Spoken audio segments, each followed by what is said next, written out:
講到中國石化，相信好多香港人都會知道我哋嘅加油站。確實如此，中國石化作為能源企業，一直都喺度為香港加油。中國石化從1999年起進入香港國際機場開展航煤加注業務。2004年進入香港成品油零售市場。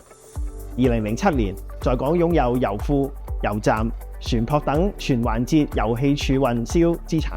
經過多年櫛風沐雨、奮力開拓，公司已經發展成擁有加油氣站零售、機場航煤加注、石油氣供應、柴汽油批發直銷、燃料油批發及加注、成品油國際貿易、非油品銷售及跨境電商經營7大業務板塊嘅綜合能源服務商。可以話，中國石化喺香港嘅業務同你我息息相關。不過，我哋絕對唔止供應油品咁簡單，我哋仲做啲乜嘢？下一集話你知。